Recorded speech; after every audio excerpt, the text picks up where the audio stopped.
Nous disions tout à l'heure, par la grâce de Dieu, que la grande tour, sinon le grand mot, c'est la prière. Et je voudrais qu'avant de citer plusieurs sortes de prières ici, voilà plusieurs formes de prière, euh, définir d'abord ce qu'est la prière.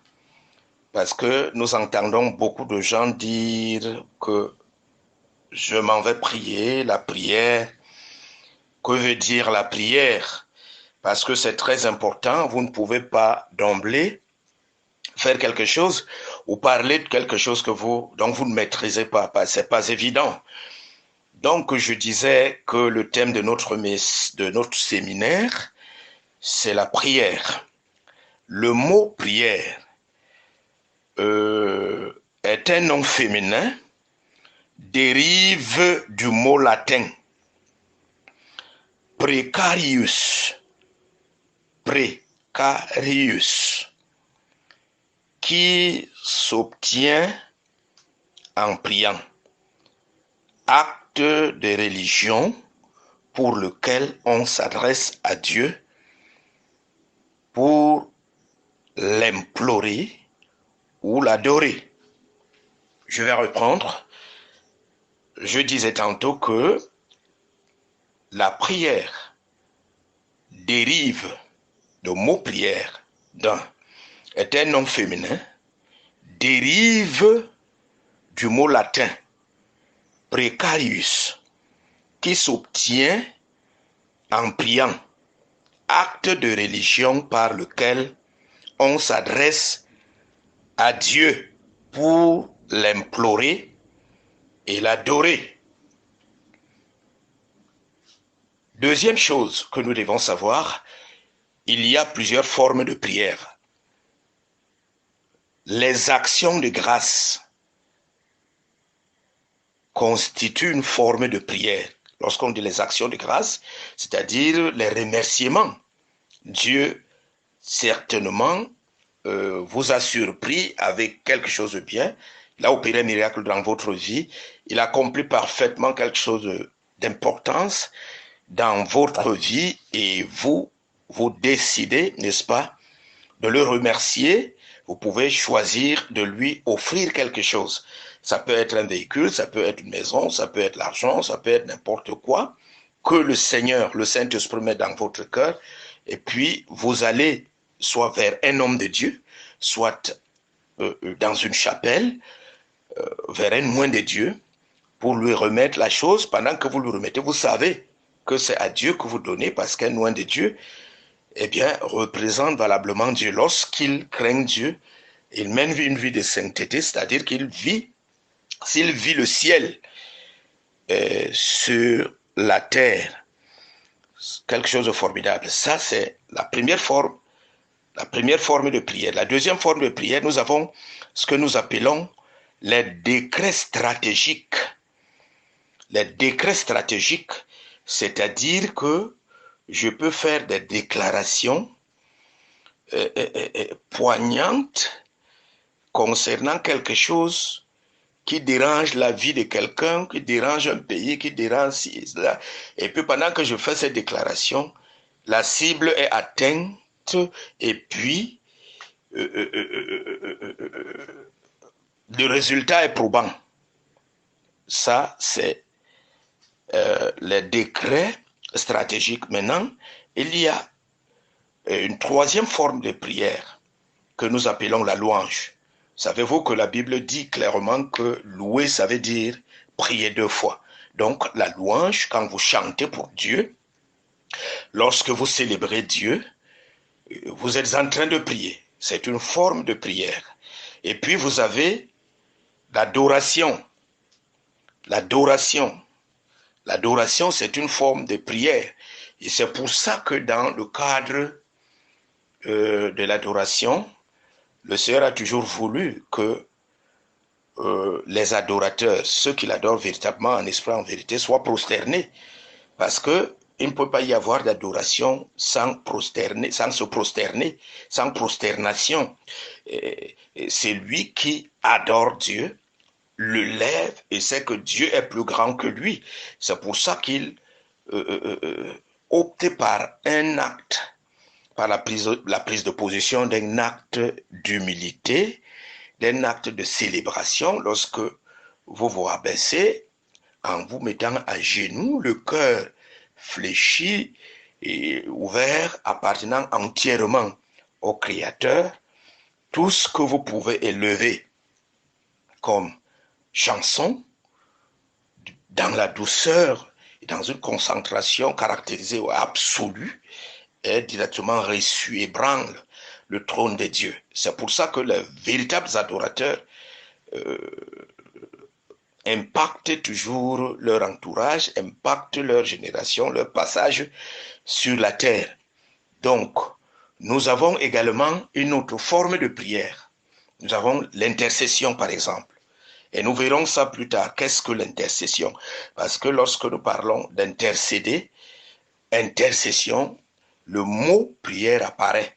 Donc le grand mot, en toute honnêteté, c'est justement la prière.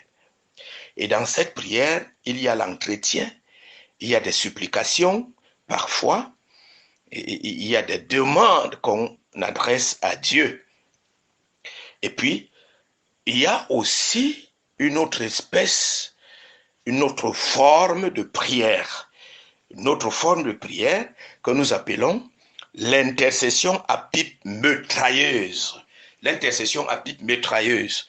Nous verrons pendant l'évolution, n'est-ce pas, de notre séminaire, que veut dire l'intercession à pipe mitrailleuse. Nous sommes en train de parler de la prière. Nous avons donc vu comment tous les dérivés, n'est-ce pas, de la prière, et vous comprendrez donc avec moi, vous allez convenir avec moi que la prière est une chose importante. C'est une très grande chose. Ça attire mon regard assez particulier sur le fait de la déclaration qu'avait faite Jésus et peu avant sa passion. Il a entraîné les apôtres dans le jardin de Gethsemane. La Bible dit clairement qu'il a commencé à éprouver de la frayeur en tant qu'un être humain et il s'est détaché des 11 parce qu'ils étaient 12. Un était allé le vendre, Judas Iscariote, ils sont restés 11. Les ayant entraînés dans le jardin de Gethsemane, et il a pris 3, il a laissé 8, il allait avec 3, c'est-à-dire les 3 constituaient la colonne de l'évangile. Parce que la colonne de l'évangile est constituée de 3 apôtres les plus considérés, c'est-à-dire l'apôtre Pierre à l'époque, l'apôtre Jean, suivi de l'apôtre Jacques. Il les a entraînés, priés, et après, il s'est détaché d'eux. Il est allé, il a fait quelque part, la Bible déclare qu'il s'est jeté au sol. Et il a fait une déclaration avant que de se jeter au sol. Père, s'il est possible de loyer cette coupe de moi. Mais lorsqu'il se jette au sol et se mit à prier, la Bible dit que la sueur qui sortait de lui devint comme les grumeaux de sang. Alors la force est venue, la force a réapparu. Jésus change de vocabulaire de façon instantanée justement parce que il avait reçu la visitation de l'onction d'une puissance extrême au travers de la prière. Et il dit, c'est donc là où il dit, en dernière position, que cela ne soit pas fait selon ma volonté. Donc il était prêt à affronter la mort, à affronter des difficultés. Mais avant ça, avant de prier, il avait demandé au Père que s'il était possible d'éloigner la coupe de la mort, la coupe de la grande délivrance dont il fallait qu'il manifeste en versant son sang hyper parfait pour que son sang hyper parfait paralyse, détruit les guillons du péché dans toutes les nations de la terre, c'est-à-dire dans tout le monde entier, pour que les êtres humains, les pauvres pécheurs que nous sommes, puissions être sauvés. Nous pouvons donc voir jusqu'à quel niveau la prière peut impacter. Donc, non seulement une vie, mais l'humanité peut changer l'atmosphère, peut amener un homme à accomplir et à accomplir des grands miracles et avoir des résultats escomptés. Parce que si Jésus ne s'était pas mis à genoux pour entrer en relief avec le ciel par le moyen de la prière, je ne pense pas qu'il allait pouvoir affronter la mort. Il n'allait pas pouvoir se rendre sur la croix du Calvaire pour être crucifié. Mais là, après avoir prié, eh bien, il pouvait maintenant affronter la mort. C'est pour ça qu'il fait cette déclaration, non selon ma volonté, mais selon ta volonté, mon Père. Donc, nous voyons donc la puissance de la prière, l'agissement de la prière. Nous voyons ce résultat superbement escompté qui a pu vaincre la mort, qui a pu vaincre Satan, qui a pu vaincre tous les démons. Parce qu'en fait, si Jésus a pu vaincre Satan, la mort, et a sauvé l'humanité, c'est parce que il s'est fait habiter par cette grande tour qui en elle-même dégage une onction illimitée, un pouvoir illimité, un courage illimité. Vous allez convenir avec moi, lorsque vous êtes un homme de prière ou une femme de prière, vous pouvez affronter n'importe quel obstacle. Pour un homme de prière, pour une femme de prière, en toute vérité, rien ne s'oppose à lui, rien n'est difficile pour lui, il voit tout rose, il voit tout bien, et il est prêt à affronter même des lions, des animaux, les bêtes les plus féroces. Et c'est ça qui a fait la force de Jésus, parce qu'il a commencé son ministère par la prière, et l'a achevé par la prière. Donc la grande tour, la forte tour, c'est la prière. Et donc là-dedans, cette prière, qui est une grande tour, il y a donc plusieurs ramifications. Nous avons vu toutes ces formes, n'est-ce pas, de prière. D'où l'importance capitale pour un ministre de l'Évangile, pour un enfant de Dieu, de savoir que la prière est d'une importance capitale. En refusant de prier, en s'éloignant de la prière, en refusant de prier dans l'esprit d'unité, il ne peut pas affronter les obstacles. C'est pas possible.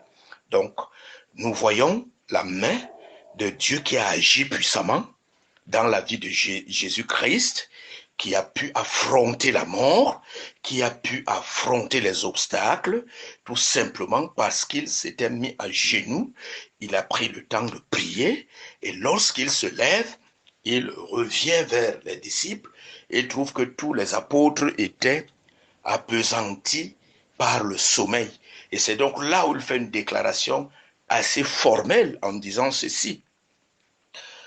Ne pouvez-vous pas veiller, ne pouvez-vous pas prier pendant 1 heure? Et il dit, c'est là où il introduit l'intercession en disant, veillez et priez.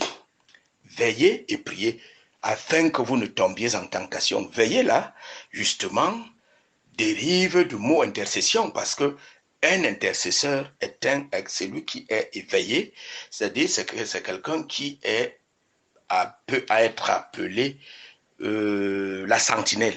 Et alors, une sentinelle ne dort pas. Une sentinelle est constamment dans la présence de Dieu. Il veille, une sentinelle, autant pour moi, est constamment dans la présence de Dieu. Elle veille, une sentinelle rôde, faisant des interventions, ci et là, empêchant qu'on ne vienne pas détruire ce pourquoi il est établi comme sentinelle. Donc, très très important, bien-aimé, et nous bénissons le Seigneur pour cela. Pour chuter, voyez-vous, la prière est subdivisée en trois parties. La prière est subdivisée en trois parties. Nous avons l'introduction, et puis nous avons le corps du sujet, soit le développement, et puis nous avons la conclusion. Le texte que je m'en vais lire tout de suite dans le livre de Matthieu au chapitre 6, à partir des versets 8 jusqu'à 14, et même plus en bas, nous démontre que dans l'option de la prière, il faut, premièrement, que Dieu trouve ses intérêts en première position. Parce que lorsque Dieu trouve ses intérêts en première position, eh bien, il est obligé d'exaucer cette requête de prière. Il est obligé d'exaucer la demande. Ça, c'est le premier aspect. Deuxième aspect, très important, qui me semble fondement, n'est-ce pas, de ce que je venais de dire, c'est s'assurer qu'on est en parfaite connexion avec Dieu. Ça veut dire que notre vie doit cadrer avec la parole de Dieu. Nous ne devons pas vivre dans le péché. Nous devons avoir une bonne vie, une vie consacrée, une vie totalement dépendante du ciel. Deuxième chose. Troisième chose, c'est que lorsque nous venons en présence de Dieu, avant d'ouvrir la bouche et de commencer à prier, nous devons passer par le moyen du nettoyage à sec. Ce nettoyage à sec consiste à la repentance profonde et à la confession de ses péchés. Une fois donc que nous confessons ces péchés, nous nous engageons définitivement à les abandonner pour ne plus jamais y revenir. Eh bien, nous pouvons être à côté, nous pouvons être écoutés nous pouvons être écoutés par Dieu. Parce que la Bible dit par ailleurs, dans les livres d'Ésaïe, que l'oreille de Dieu n'est pas dure pour nous écouter, ni sa main courte pour nous sauver, nous délivrer des situations dramatiques, difficiles, mais ce sont nos iniquités, voyez-vous, nos péchés qui nous éloignent, qui nous séparent de Dieu. Et par ailleurs, dans les livres de Psaumes, la Bible dit clairement que l'ange de l'Éternel campe autour de ceux qui le craignent et les arrache au danger. Ça veut dire que notre relation avec Dieu, lorsqu'elle est au beau fixe, lorsque notre conscience ne nous reproche rien, eh bien, nos doléances peuvent être reçues par Dieu, surtout lorsque nous prions dans la volonté parfaite de Dieu. C'est-à-dire que là-dedans, nous devons d'abord remplir toutes ces conditions, avoir une bonne vie, ne pas vivre dans le péché, et puis se purifier régulièrement avec le sang de Jésus par le moyen de la repentance et de la confession de péché, en utilisant le sang de Jésus-Christ comme matière de sanctification. Très important, cette dimension démontre l'humilité dont nous manifestons vis-à-vis de Dieu. Et vous savez, vous ne pouvez pas aller rencontrer une personnalité désirant obtenir des faveurs de lui, vous allez avec l'orgueil. Pas du tout, vous devez aller avec l'humilité, avec des paroles humbles, aussi possible que ça, pour que nous obtenions, n'est-ce pas, quelque chose de bien de cette personnalité. Et je pense que Dieu est plus que ça. Et c'est pour ça qu'il s'est incarné en prenant la forme d'un être humain et en vivant au milieu des hommes sur la terre pour qu'ils connaissent plus mieux les problèmes des hommes. Et donc Dieu est un homme, est un être humain, mais à la seule différence qu'il est invisible. Parce qu'il a l'âme, il a l'esprit, il a et bien évidemment le corps. Chaque fois qu'il veut le faire, qu'il veut prendre ces éléments, il les prend. La preuve en est que Jésus-Christ était Dieu incarné en chair, mais ce Dieu incarné en chair avait l'âme, avait l'esprit, avait le corps physique, bien qu'étant Dieu, bien que Dieu habitant en lui. Donc maintenant, dans les trois subdivisions de la prière, l'introduction, dans l'introduction, Dieu doit voir son intérêt. Maintenant, au niveau du corps de sujet, c'est-à-dire du développement, c'est des demandes que toi-même tu adresses à Dieu. Ce que tu veux que Dieu fasse, tu le lui dis. Maintenant, à la conclusion, Dieu doit être honoré. Quand Dieu est honoré, quand Dieu est célébré, quand Dieu est élevé, alors, sur les trois parties, vous voyez que Dieu prend deux parties. C'est pour ça qu'une prière qui est élevée à Dieu à 100% vrai, cadrant avec la volonté parfaite de Dieu, l'homme a 3%. Pourquoi 3%? Parce qu'il a l'esprit, il a l'âme et il a le corps physique. Dieu a 7%. Pourquoi 7%? 7%, soit 70%. L'homme a peut-être, pas peut-être, à 30%. Parce que sur une prière élevée dans la volonté parfaite de Dieu, à 100%, l'homme a 30% et Dieu a 70%. L'homme 30%, pourquoi? Parce que en mathématologie, le nombre 30 veut dire le 3. Ça veut dire l'esprit de l'homme, l'âme de l'homme et le corps physique de l'homme. Nous avons procédé par la méthode de la mathématologie. Or, en mathématologie, on ne tient pas compte des nombres entiers, mais on se réfère à la typologie et à l'anthropomorphisme. Or, la typologie est la science qui étudie les symboles